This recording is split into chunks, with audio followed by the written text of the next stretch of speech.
गणानां त्वा गणपतिगुं हवामहे कविं कवीनामुपमश्रवस्तमं ज्येष्ठराजं ब्रह्मणां ब्रह्मणस्पत आनः शृण्वन्नोतिभिः सीदसादनम् श्रीमहागणाधिपतये नमः।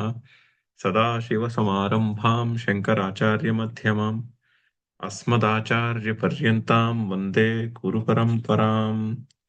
श्रुतिस्मृतिपुराणानाम् आलयं करुणालयम् नमामि भगवत्पादशङ्करं लोकशङ्करम्। नारायणं नमस्कृत्य नरं चैव नरोत्तमं देवीं सरस्वतीं व्यासं ततो जयमुदीरयेत्। జయ గురుదేవ్. 19వ శ్లోకం భాష్యం చదువుతున్నాము. శ్లోకం చదువుతాం ఒకసారి. ఇహైవ తైర్జితః సర్గః యేషాం సామ్యే స్థితం మనః నిర్దోషం హి సమం బ్రహ్మ తస్మాత్ బ్రహ్మణి తే స్థితాః. అయితే సమదర్శనులైన పండితులు అనగా సమదర్శనము కలవారు. సమదర్శనము అంటే అందరి జీవుల్లోనూ కూడా అదే పరమాత్మ, ఒకే పరమాత్మ సమముగా ఉన్నది అని గుర్తించగలిగిన వాళ్ళు అని అది అనుభవపూర్వకంగా గుర్తించగలిగిన వారికి పండితులని పేరు.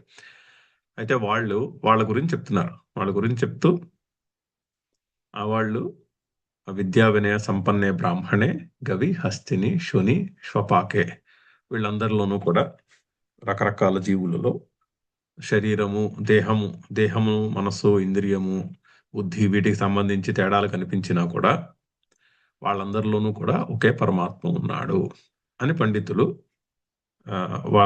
వారందరి ఎడల సమభావముతో ఉంటారు అని చెప్పాడు ముందు శ్లోకంలో. అయితే దీనికి చిన్న పూర్వపక్షము. అయితే మనం అలా చేస్తే అబోధ్యాన్నాః తే దోషవంతః, అలా చేసిన పండితులు దోషము కలవారవుతారు అని ఎక్కడో గౌతమ స్మృతిలో ఉన్నది. అది ఆ వాక్యము కర్మకు సంబంధించినటువంటి వాక్యమే కానీ జ్ఞానమునకు సంబంధించినటువంటి వాక్యము కాదు అని క్లారిఫికేషన్. ఆ వాక్యము కరెక్టే. ఇప్పుడు ఒక యజ్ఞము చేసినప్పుడు అక్కడ వేద పండితులు వాళ్ళు ఉన్నప్పుడు వాళ్ళని సత్కరించే విధానంలో ఒక గ్రెడేషన్ ఉంటుంది. ఆ గ్రెడేషన్ ఫాలో అవడం అది కర్మ విషయంలో కరెక్టే కానీ జ్ఞానం విషయంలో అది కరెక్ట్ కాదు. ఇక్కడ ప్రసక్తి కర్మ ప్రసక్తి చెప్పట్లేదు భగవానుడు. ఇక్కడ జ్ఞానము యొక్క ప్రసక్తి చెప్తున్నాడు. అందులోనూ బ్రహ్మజ్ఞాని, ఆత్మజ్ఞాని అంటే ఆత్మ తన స్వరూపము ఆ పరమాత్మయే అనగా తన స్వరూపమే అని తెలుసుకున్నవాడు. పైగా అంతేకాదు అందరిలోనూ కూడా అదే పరమాత్మ ఉన్నది అని గుర్తించిన వాడు. పండితుని యొక్క పర్స్పెక్టివ్ చెప్తున్నారే కానీ భగవంతుడు కర్మ యొక్క ప్రాసెస్ గురించి చెప్పట్లేదు అని క్లారిఫికేషన్. ఆ క్లారిఫికేషన్ యొక్క భాష్యము చదువుతున్నాం. సో అందుకని అందులో దోషమేమీ లేదు. వాళ్ళు అటువంటి పండితులు ఇహైవ తైర్జితః సర్గః, ఈ దేహంలో ఉంటూనే అంటే జీవన్ముక్తులై ఉంటారు. అంటే ఈ జన్మలోనే ఈ లోకంలోనే సైకలాజికల్ ఫ్రీడమ్ అనుభవానికి తెచ్చుకున్నవారు అవుతారు.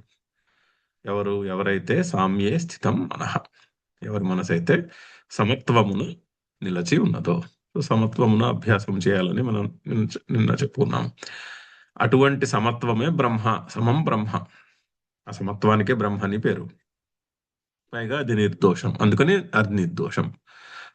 ఎందుకంటే బ్రహ్మ నిర్గుణము అని ముందు ముందు అధ్యాయాల్లో కూడా చెప్పబోతున్నాడు. ఈ గుణములన్నీ కూడా శరీరమునకు సంబంధించినవే కానీ ఆత్మస్వరూపమునకు సంబంధించినవి కాదు. అంటే శరీరము, మనసు, ఇంద్రియము, బుద్ధి ఆ లెవెల్కి సంబంధించినవి తేడాలు.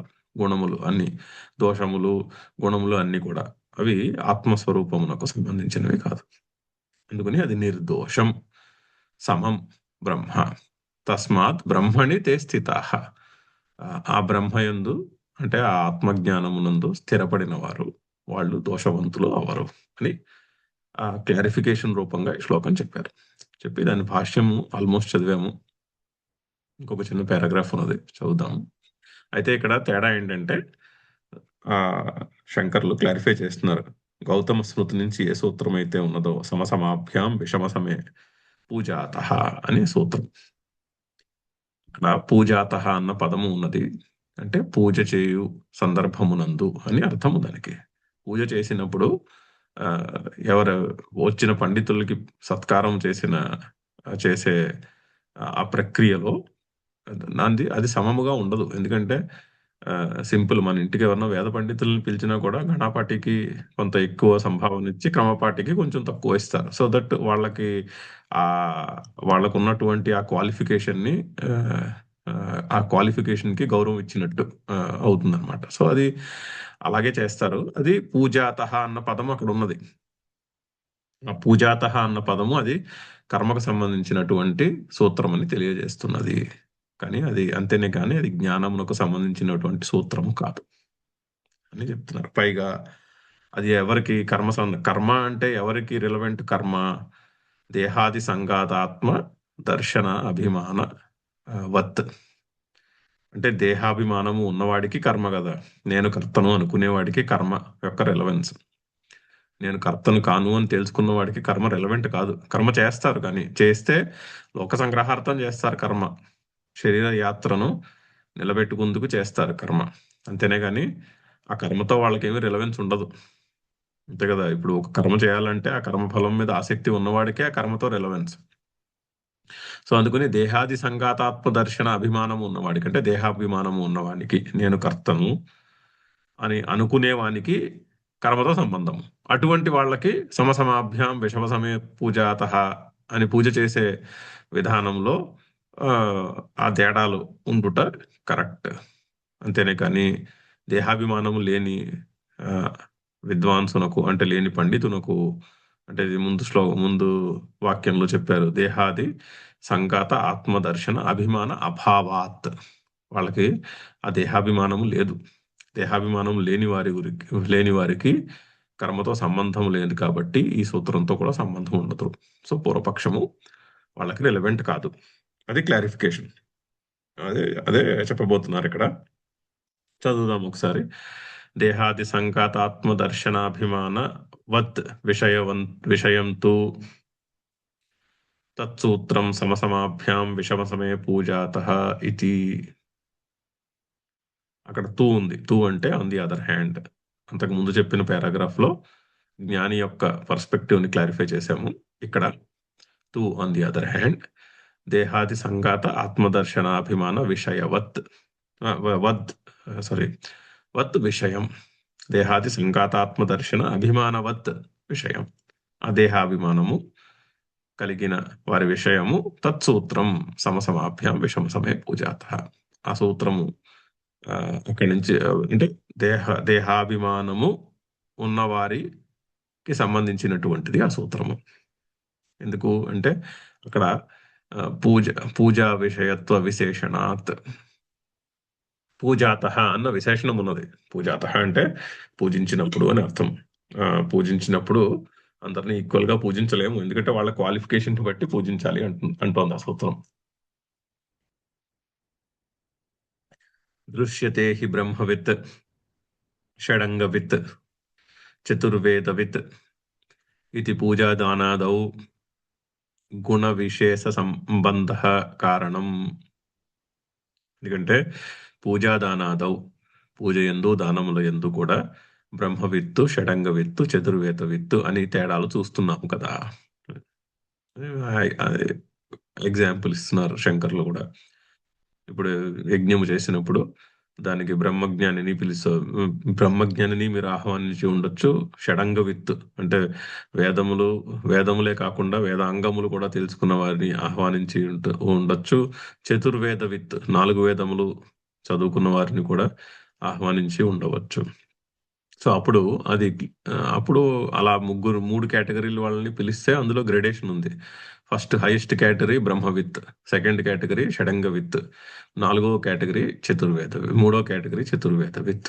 సో వాళ్ళకి సత్కారం చేస్తే ఆ ఆర్డర్లో చేయాలి. అందుకని అందులో ఏమీ తప్పు లేదు, అది కర్మకు సంబంధించినటువంటి విషయము అంటున్నారు. పూజాదానాతో గుణ విశేష సంబంధ కారణం. ఈ గుణములు ఈ విశేషణములు దానికి వాళ్ళకి ఇచ్చే పూజకి రిలవెన్స్ యొక్క కారణం అవుతుంది, ఆ స్టేటస్ యొక్క కారణం అవుతుంది. బ్రహ్మతు సర్వగుణ దోష సంబంధ వర్జితం. అయితే బ్రహ్మ అంటే ఆత్మస్వరూపము. ఆన్ ది అదర్ హ్యాండ్, బ్రహ్మ ఆత్మస్వరూపము సర్వగుణ దోష సంబంధ వర్జితం. ఆత్మస్వరూపంలో గుణదోషములు ఉండవు అని నిన్న కూడా చూసాము. దానికి నైయాయికులు, వైశేషికులు మొదలగు ద్వైత వాదులు ఎవరైతే ఉంటారో వాళ్ళకి పాయింట్ నప్పదు. వాళ్ళకి ప్రతి ఆత్మ డిఫరెంట్, ప్రతి శరీరంలోనూ ఉన్న ఆత్మ వేరు, నాలో ఉన్న ఆత్మ వేరు, పక్క జీవిలో ఉన్న ఆత్మ వేరు. అండ్ ఈ ఈ ఈ జీవిలో ఉన్న ఆత్మకి ఆ జీవిలో ఉన్న ఆత్మకి తేడాలు ఉంటాయి. అది ద్వైత మతము.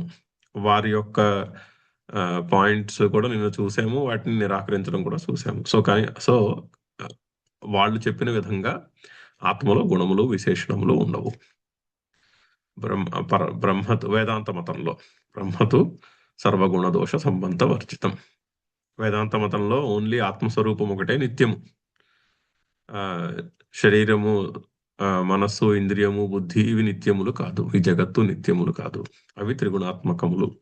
అవి పుట్టుతాయి, గిట్టుతాయి. వాటిలో తేడాలు ఉంటాయి, కానీ బ్రహ్మలో తేడా, ఆత్మస్వరూపంలో తేడా ఉండు. బ్రహ్మణి తే స్థితాః ఇత్యతః బ్రహ్మణి తే స్థితాః ఇతి యుక్తం.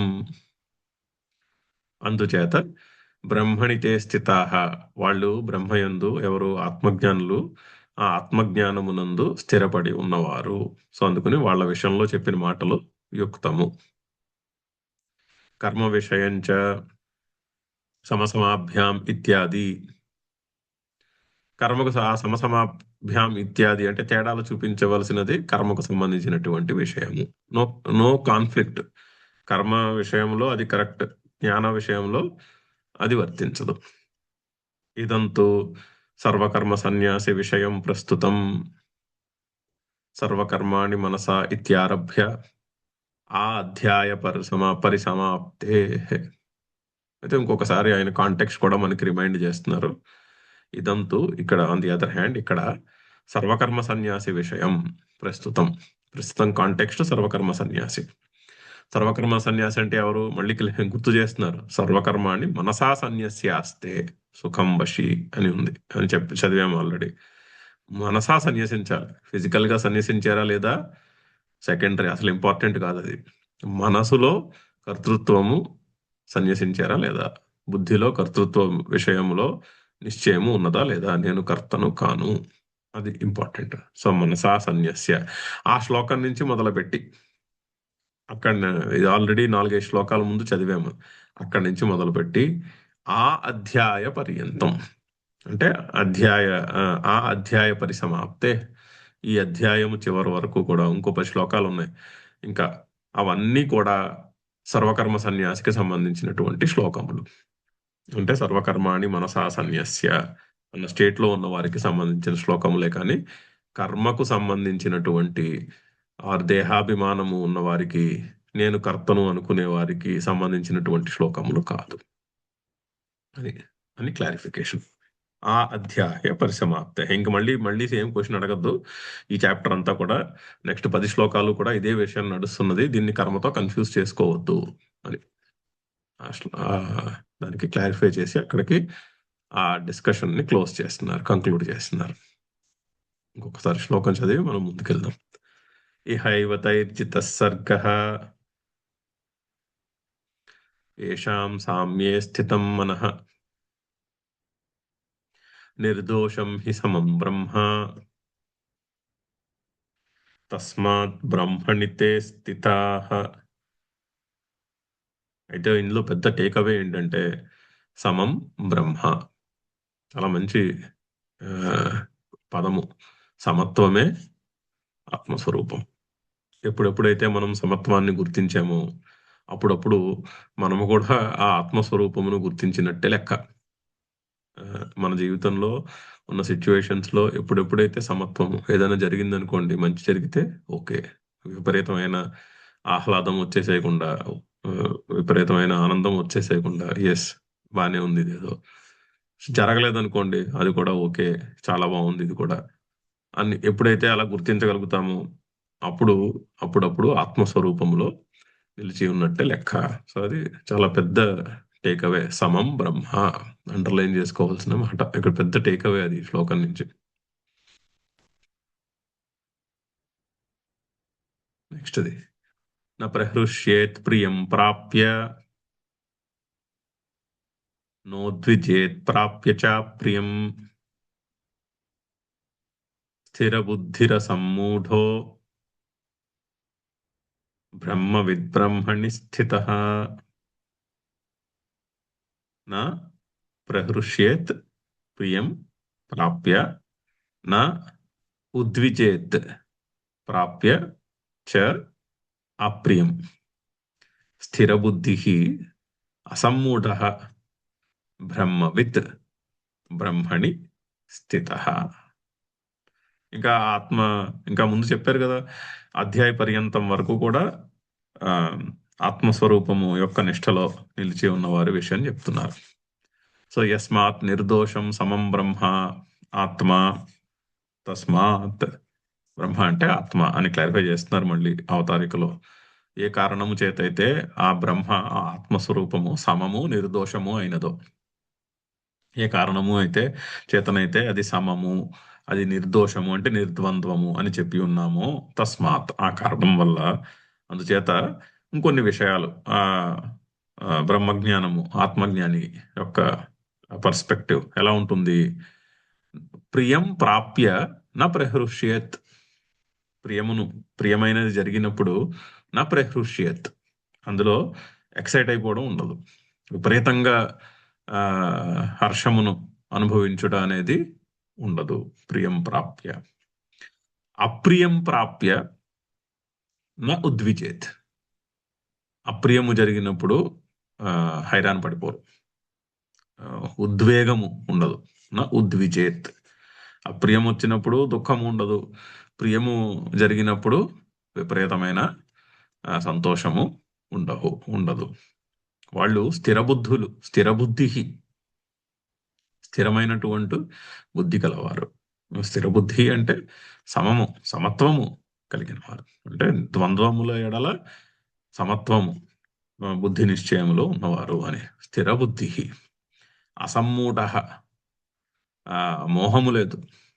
మోహం ఎందుకు లేదు అంటే ఆ, ద్వంద్వముల ఎడల సమత్వము లేకపోవటే మోహం.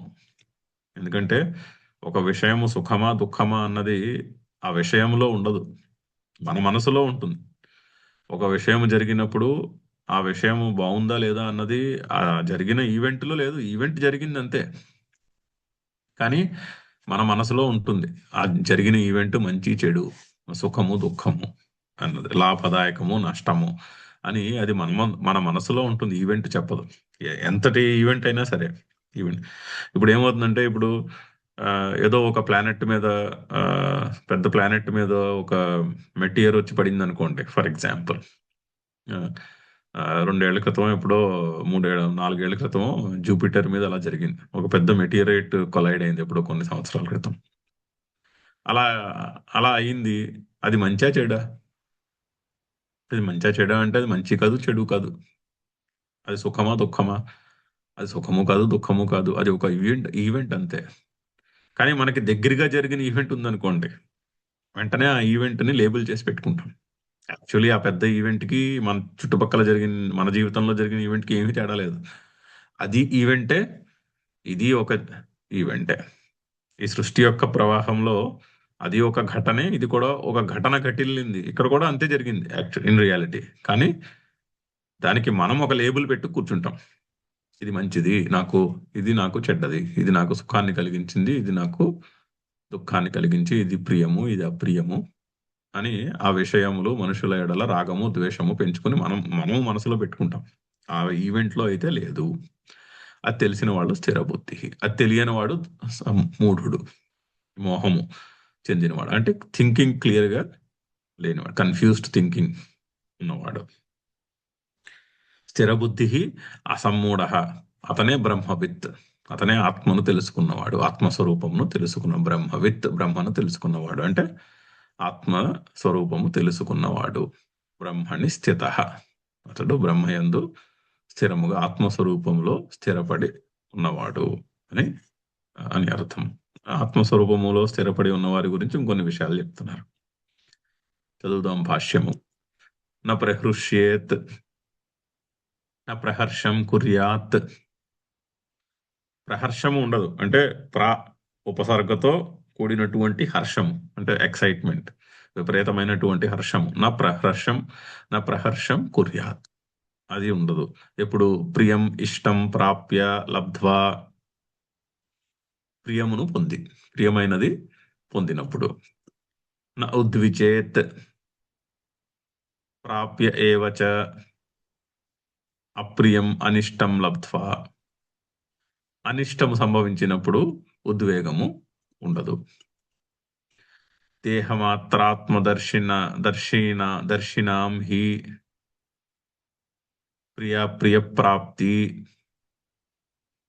హర్ష విషాదస్థానే. అయితే ఎందుకంటే ఈ ప్రియ అప్రియ ప్రాప్తి హర్ష విషాదములు ఎవరికి ఉంటాయి? దర్శినాం, దేహమే ఆత్మ అనుకునేవాడికి ఉంటాయి. అంటే ఈ దేహము నేనంటే నా స్వరూపం అంటే ఈ దేహము మనసు ఇంద్రియము అనుకునేవానికి ప్రియ అప్రియములు హర్ష విషాదములు ఉంటాయి. నా కేవలాత్మదర్శినులు అంటే నా స్వరూపము నేను అంటే హూ ఆర్ యు అంటే ఈ దేహము మనసు ఇంద్రియము నేను కాదు, వీటన్నిటికీ అతీతమైనటువంటి ఒక వెలుగు రూపమైనటువంటి ఆత్మ స్వరూపమును నేను, చైతన్యమును నేను అని తెలుసుకున్న వానికి ఈ ప్రియాప్రియములు ఉండవు. తస్య ప్రియ ప్రాప్తి అసంభవాత్, వాళ్ళకి ప్రియాప్రియములు సంభవించుట అనేది ఉండదు. అంతే కదా. నేను శరీరము అనుకునేవాడికి ఉంటుంది దుఃఖము సుఖము.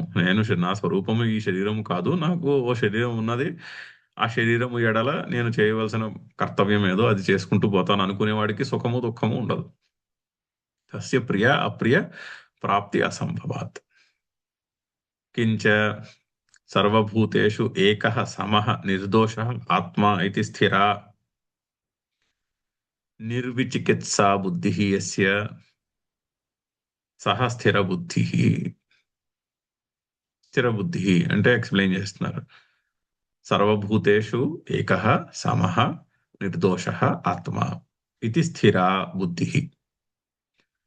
అన్ని జీవుల యందు కూడా ఒకే సమమైనటువంటి నిర్ద్వంద్వమైనటువంటి ఆత్మ ఉన్నది. అంటే గుణములు లేనటువంటి నిర్గుణమైనటువంటి ఆత్మ స్వరూపము ఉన్నది. నాలో ఏ ఆత్మస్వరూపము ఉన్నదో అంతటా కూడా అదే ఆత్మస్వరూపము వ్యాపించి ఉన్నది అని బుద్ధిలో స్థిరత్వము, బుద్ధి నిశ్చయము కలిగిన వాడు స్థిర బుద్ధి. అసమ్మూఢః సమ్మోహవర్జితః చ స్యాత్ యథోక్త బ్రహ్మవిత్ బ్రహ్మణి స్థితః. అంటే అతడే అసమ్మూఢుడు అంటే మోహము లేనివాడు, అతడే బ్రహ్మవిత్ బ్రహ్మను తెలుసుకున్నవాడు, అతడే బ్రహ్మణి స్థితః ఆ బ్రహ్మయందు స్థిరముగా ఉన్నవాడు. అతడు అకర్మకృత్ సర్వకర్మ సన్యాసి ఇత్యర్థః. అతడు సర్వకర్మ సన్యాసి. అతడు ఒకవేళ పనులు చేస్తున్నట్టు మనకు కనిపించినా కూడా ఆ పనులు లోక సంగ్రహార్థం గురించి చేస్తున్నారే కానీ వాళ్ళు చేస్తున్నట్టు కాదు అని ఇదివరకు ఆల్రెడీ చాలాసార్లు వచ్చింది. మున్ముందు కూడా ఆ విషయం మళ్ళీ మళ్ళీ చెప్పబోతూనే ఉంటాడు. శ్రీకృష్ణుడు అలా చెప్తూనే ఉంటాడు ఆ మాట మనకు అర్థమయ్యేదాకా. సో అకర్మకృత్ సర్వకర్మ సన్యాసి ఇత్యర్థః. చదువుదాం శ్లోకము. న ప్రహృష్యేత్ ప్రియం ప్రాప్య నోద్విచేత్ ప్రాప్య చ ప్రియం స్థిరబుద్ధిరసమ్మూఢః బ్రహ్మవిద్ బ్రహ్మణి స్థితః. బాహ్యస్పర్శేష్వసక్తాత్మా విందత్యాత్మని యత్ సుఖం స బ్రహ్మయోగయుక్తాత్మా సుఖమక్షయమశ్నుతే. ఈ శ్లోకాలన్నీ మనం కొంచెం అదే కాన్సెప్ట్ చెప్తున్నాడు. ఆ బ్రహ్మవిత్తు గురించే రకరకాల మాటలు చెప్పుకుంటూ వస్తున్నాడు. కించ బ్రహ్మణి స్థితః బాహ్యస్పర్శేషు అసక్తాత్మ విందతి ఆత్మని యత్ సుఖం సహ బ్రహ్మయోగయుక్తాత్మ సుఖం అక్షయం అశ్నుతే. సో ఇంకా ఇంకొన్ని విషయాలు చెప్తున్నారు. ఏమిటి? బాహ్య స్పర్శల యందు అసక్తాత్మ, ఆసక్తత ఉంటుంది అతనికి. ఆ బ్రహ్మణి స్థిత, వారికి బాహ్య స్పర్శ అంటే బాహ్యమైనటువంటి విషయములతో స్పర్శ ఎడల, అంటే బాహ్యమైన విషయములను అనుభవించాలి అనే విషయము అనే అనుభవించాలనే కోరిక ఎడల అసక్తాత్మ, ఆసక్తత ఉంటుంది. ఈ అనాసక్త యోగము అంటారు దాన్నే. అనాసక్తత, ఈ అసక్తత ప్రైమరీ క్వాలిఫికేషన్ ఇది. డెవలప్ చేసుకోవాల్సినటువంటి ప్రైమరీ కండిషన్. అంటే కర్మయోగం చేయాలన్నా, భక్తి యోగం అన్నా, జ్ఞాన యోగం అన్నా, ఏదైనా సరే ఇది ప్రైమరీ. అంతే కదా. కర్మయోగంలో ఏం చెప్తున్నారు? ఫలం మీద ఆసక్తి లేకుండా నీ కర్తవ్యానుష్ఠానం నువ్వు చెయ్యి అంటున్నారు. దానికి కర్మయోగం అని పేరు. ప్రతి అలా కాకుండా ప్రతి పని భగవంతుడి పని, భగవంతుని యొక్క పని, భగవంతుని కొరకు చేస్తున్నాను, అది దానికే భక్తి యోగము అని పేరు. అలా కాకుండా నా ఆత్మస్వరూపములో కర్తృత్వము లేదు, నేను క్షేత్రజ్ఞుడను, క్షేత్రము కాదు అని తెలుసుకుంటా జ్ఞానయోగము. మూడు ఒకటే, మూడు రకాల మాటల్లో చెప్తున్నారు. ఏమి తేడా లేదు మూడింటికి, మూడు ఎగ్జాక్ట్లీ సేమ్. అయితే ఈ కర్మయోగము, జ్ఞానయోగము, అభ్యాసము, కర్మయోగము, భక్తి యోగము అభ్యాస రూపముగా ఉంటాయి. జ్ఞానయోగము ఫలితం రూపముగా ఉన్నది ఇక్కడ. అంతేనే కానీ మూడిట్లో యాక్చువల్లీ ఇన్ రియాలిటీ ఎటువంటి తేడా లేదు. సో బట్ ప్రైమరీ కండిషన్ మూడిటికి ఒకటే, అనాసక్త యోగం, అనాసక్తత. విషయముల ఎడల, విషయముల యొక్క అనుభవము ఎడల అనాసక్తత ఉండాలి, అంటే నిర్లిప్తత ఉండాలి. సంసారంలోనే ఉంటారు, గృహస్థులై ఉన్నవారు గృహస్థులై ఉంటారు, ఆత్మజ్ఞానులు కూడా గృహస్థులై ఉంటారు, మనకి తెలియదు అంతే. గృహస్థుల్లో కూడా ఉంటారు, కానీ వాళ్ళు నిర్లిప్తముగా ఉంటారు. సంసారంలోనే ఉంటారు, మిగిలిన వాళ్ళలాగే అన్ని పనులు చేస్తూ ఉంటారు, కానీ నిర్లిప్తముగా ఉంటారు. సో బాహ్య స్పర్శేషు సక్తాత్మ విందతి ఆత్మని అత్సుఖం, ఆత్మస్వరూపమునందే సుఖము. బాహ్యముగా అపేక్షించారు. ఇప్పుడు చూడండి, ఇంట్లో భోజనం మానేసి బయట హోటల్లో భోజనం ఇష్టపడ్డాం అనుకోండి, అంటే ఏంటి? ఇంట్లో భోజనాన్ని నిరాకరించినట్టే కదా. హోటల్లో భోజనం ఎందుకు ఇష్టం అవుతోంది అంటే ఇంట్లో భోజనం నచ్చగా, అంటే ఒకదాన్ని నిరాకరించాలి. ఇంట్లో భోజనాన్ని నిరాకరిస్తే అప్పుడు హోటల్ భోజనాన్ని స్వీకరించవచ్చు, అంతే కదా. ఎప్పుడైనా సరదాకి తినడం వేరు, బట్ హోటల్ భోజనమే బాగుంటుంది అనుకున్న దృష్టిలో ఉంటే దాని అర్థం ఏమిటి? అంటే ఇంట్లో భోజనం నచ్చట్లేదని అర్థం, అంతే కదా. సో ఆ విధంగానే బాహ్య విషయములో ఆనందమును పొందుతున్నాము అంటే ఆత్మస్వరూపంలో ఉన్న ఆనందాన్ని తిరస్కరిస్తున్నామని అర్థం. దానికి అదే చెప్తున్నారు, విందతి ఆత్మని సుఖం, ఆత్మస్వరూపమునందే సుఖము. ఆంతరంగికముగా ఉన్నప్పుడే సుఖము, బాహ్యంలో ఉన్నప్పుడు సుఖమేమి ఉండదు. యాక్చువల్లీ ఆంతరంగికంగా ఉన్నప్పుడే సుఖము అని గుర్తించినవాడు. సహా బ్రహ్మయోగయుక్తాత్మ, ఆ ఆత్మజ్ఞానముతో లో స్థిరపడి ఉన్నవాడని అర్థం. బ్రహ్మయోగయుక్తాత్మ, ఆ ఆత్మస్వరూపములందు స్థిరపడి ఉన్నవాడు అతడు అక్షయం సుఖం అశ్నుతే. అక్షయం సుఖం అంటే అన్లిమిటెడ్ సుఖాన్ని అనుభవిస్తాడు అని అర్థం. ఆ సుఖాన్ని పొందుతాడు, క్షయము లేనటువంటి సుఖమును పొందుతాడు అంత. చూద్దాం శంకర్ల యొక్క భాష్యము.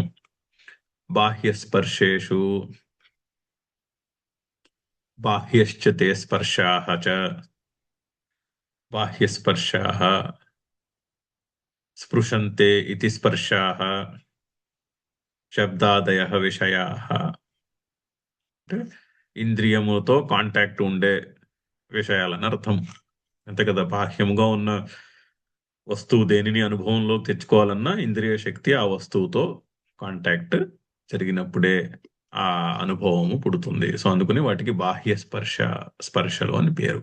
దాని యొక్క బాహ్యశ్చ తే స్పర్శ, బయట ఉన్నవి అవి కాంటాక్ట్ ద్వారా తెలుసుకునేవి అని అర్థం. బాహ్య స్పర్శ. అస్పృశంతే ఇది స్పర్శ శబ్దాదయ, అంటే శబ్దము, సీనరీ, శబ్దము, టేస్ట్, అటువంటి స్పర్శ మొదలగునవి ఆ ఐదుని. శబ్దాదయ విషయా తే బాహ్యస్పర్శేషు అసక్త ఆత్మ అంతఃకరణం యస్య సహ. అయమసక్తాత్మ. అసక్తాత్మ అంటే అంతఃకరణములో బాహ్య విషయముల ఎడల అనాసక్తత ఉన్నవాడు అని అర్థం. విషయేషు ప్రీతివర్జిత సన్. ఇంకా ఎక్స్ప్లెయిన్ చేస్తున్నారు, విషయములందు ప్రీతి లేనివాడు. ఈ మాట మనకి చాలా సార్లు చాలా పదాల్లో చెప్తూనే ఉన్నారు. బోల్డ్ అన్ని పర్యాయ పదాల్లో చెప్పారు. ఇప్పటికి ఆల్రెడీ 5 చాప్టర్లు 4 చాప్టర్లు మనం భాష్యం చదివాము. ఆ మొట్టమొదట ఇంట్రడక్టరీ నోట్ నుంచి ఇదే విషయం చెప్పుకుంటూ వస్తున్నారు. విషయేషు ప్రీతివర్జిత, అతడు అసక్తాత్మ. విందతి లభతే ఆత్మని యత్ సుఖం తత్ విందతి ఇత్యేతత్. విందతి అంటే లభతే, పొందును అని. విందతి అంటే పొందును. ఎక్కడ పొందును? సుఖాన్ని పొందుని. సో ఏమిటి పొందును? సుఖమును. యత్ సుఖం, ఎక్కడ? ఆత్మని. ఆత్మస్వరూపమునందు సుఖమును పొందినవాడు. బాహ్యముగా లేదు. బాహ్యంలో సుఖం పొందుతున్నామంటే ఆత్మలో ఉన్నటువంటి సుఖాన్ని తిరస్కరించినట్టే లెక్క. అది గుర్తించవలసినటువంటి విషయం. సో బాహ్యములో ఉన్న సుఖముల ఎడల ఆసక్తి ఉన్నంత కాలము ఆత్మస్వరూపములో నిలిచి ఉండుటలో ఉన్నటువంటి సుఖము తెలియదు. బయట హోటల్ ఫుడ్ లో ఉన్న రుచి ఎడల ఆసక్తి ఉన్నంత కాలము ఇంట్లో చేసుకున్న భోజనం యొక్క రుచి తెలియదు. సింపుల్. అలాగే ఇది కూడా. సహ బ్రహ్మయోగయుక్తాత్మ బ్రహ్మణి యోగ సమాధి బ్రహ్మయోగ తేన బ్రహ్మయోగేన యుక్తః సమాహితః తస్మిన్ వ్యాపృతః ఆత్మ అంతఃకరణం యస్య సహ బ్రహ్మయోగయుక్తాత్మ. చక్కగా బ్రహ్మయోగయుక్తాత్మ అన్నదానికి పెద్ద విగ్రహవాక్యం చెప్పారు. బ్రహ్మణి యోగ, యోగ అంటే సమాధి, బ్రహ్మణి యోగ బ్రహ్మయోగ అంటే ఆత్మస్వరూపమునందు సమాధి, ధీ సమధి, బుద్ధి ఆత్మస్వరూపమునందు నిలిచినవాడని అర్థం. బ్రహ్మణి యోగ బ్రహ్మయోగ తేన బ్రహ్మయోగేన, ఆ బ్రహ్మయోగము చేత యుక్త, యుక్తుడు. యుక్త అంటే సమాహిత, అంటే పూర్తిగా తనను ఆ ఆ దాంతో నిండిపోయిన వాడని అర్థం.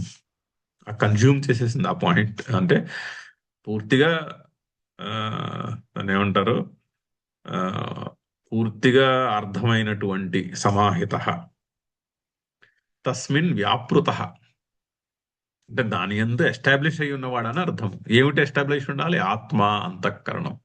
బ్రహ్మయోగమునందు ఎస్టాబ్లిష్ అయి ఉన్నటువంటి అంతఃకరణము అంటే మనసు, బుద్ధి, ఇంద్రియము, ఆ ఆ యూనిట్ ఏదైతే ఉందో సంఘాతము, అది ఆ బ్రహ్మయోగమునందు అంటే ఆ బ్రహ్మయోగమునందు నిలిచి ఉన్నది అని అర్థం. సహ బ్రహ్మయోగయుక్త. సుఖం అక్షయం అశ్నుతే వ్యాప్నోతి. అక్షయం అంటే ఇంక చెప్పేదేం లేదు, క్షయము కానిది అక్షయం. అక్షయమైనటువంటి సుఖమును పొందుతాడు. తస్మాత్, అందుకని ఏం చేయాలి? అర్జునుడికి ఎందుకు చెప్తున్నాడు ఈ మాట? మనకి ఈ మాట ఎందుకు చెప్తున్నారు మళ్ళీ మళ్ళీ? తస్మాత్, అందువలన బ్రహ్మ విషయ ప్రీతే క్షణికాయా, సారీ, బాహ్య విషయ ప్రీతే క్షణికాయా ఇంద్రియాణి నివర్తయేత్.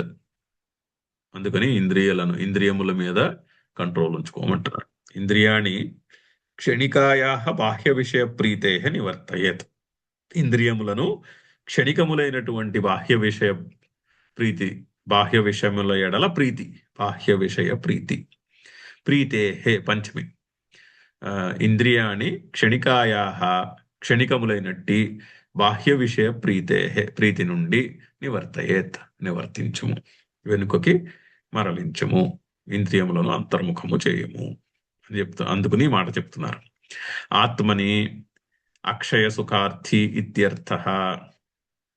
ఆత్మయందు అనంతమైనటువంటి సుఖాన్ని అనుభవించడానికి సిద్ధమై ఉండు అని అని చెప్పడానికి ఈ మాట మనకి చెప్తున్నారని శంకర్లు మళ్ళీ మనకి ఇంకోసారి క్లారిఫై చేస్తున్నారు. తస్మాత్ బాహ్య విషయ ప్రీతే క్షణికాయ ఇంద్రియాణి నివర్తయేత్. ఆత్మని అక్షయ సుఖార్థి ఇత్యర్థ. అంటే ఆత్మయందు అక్షయ సుఖమును అన్వేషించి పట్టుకునే ప్రయత్నంలో ఉండుము, అంతేనే కానీ బాహ్యముగా ఉత్తినే విషయాల చుట్టూ పరిగెట్టి అలసిపోవద్దు అని చెప్పడము అన్నమాట. అది అక్కడ తాత్పర్యం అని చెప్పడంలో. చదువుదాము శ్లోకం ఇంకొకసారి. బాహ్య స్పర్శేష్వసక్తాత్మా విందత్యాత్మని యత్ సుఖం సబ్రహ్మయోగయుక్తాత్మా సుఖమక్షయమశ్నుతే. యో హి సంస్పర్శజా భోగాః దుఃఖయోనయ ఏవ తే ఆద్యంతవంతః కౌంతేయ న తేషు రమతే బుధః. ఇతశ్చ నివర్తయేత్ అంటే ఇంద్రియాన్ని నివర్తయేత్ అని చెప్పుటలో తాత్పర్యము అని చెప్పారు కదా, దాన్నే ఎక్స్ప్లెయిన్ చేస్తున్నారు. అది ఎక్స్ప్లెయిన్ చేయడానికి ఈ శ్లోకం వచ్చినది. చూడండి చక్కగా ఆ అవతారికలు ఎంత బాగుంటాయో అసలు. భాష్యం చదువుతుంటే ఆ అవతారికలు ఎంత చక్కగా ముందు శ్లోకానికి ఈ శ్లోకానికి కనెక్షన్. అక్కడ భాష్యంలో లాస్ట్ లో ఒక లైన్ యాడ్ ఏం చేసి ఎందుకు చెప్తున్నారు ఈ శ్లోకము అంటే ఇంద్రియాణి బాహ్య విషయ ప్రీతే నివర్తయేత్, అందుకని ఈ శ్లోకం చెప్పారు. సో అప్పుడు ఏం చెప్పాలి, ఎందుకు నివర్తించాలి అని ఇంకోసారి క్లారిఫై చేస్తున్నారు. ఆ మాట వచ్చినప్పుడల్లా శ్రీకృష్ణుడు కూడా క్లారిఫై చేస్తాడు. ఆ పాయింట్ వచ్చినప్పుడల్లా మళ్ళీ చెప్తూ ఉంటాడు ఈ మాట, ఇటువంటి మాట ఇంకో విధంగా. ఇక్కడ కూడా అదే చేస్తున్నాడు, మళ్ళీ ఆ మాట గుర్తు చేస్తున్నాడు. ఎందుకు అన్నది మళ్ళీ చెప్తున్నాడు. హీ అంటే దానికి దేనికో కారణం చెప్తున్నారని అర్థం. హీ అంటే బికాస్ అని అర్థం సంస్కృతంలో. ఆ హీ వచ్చినప్పుడల్లా మీరు ఆ శ్లోకంలో వెతకచ్చు, ఓకే దేన్నో ఎక్స్ప్లెయిన్ చేస్తున్నారు, బికాస్ అని చెప్తున్నారు ఈ శ్లోకము అని.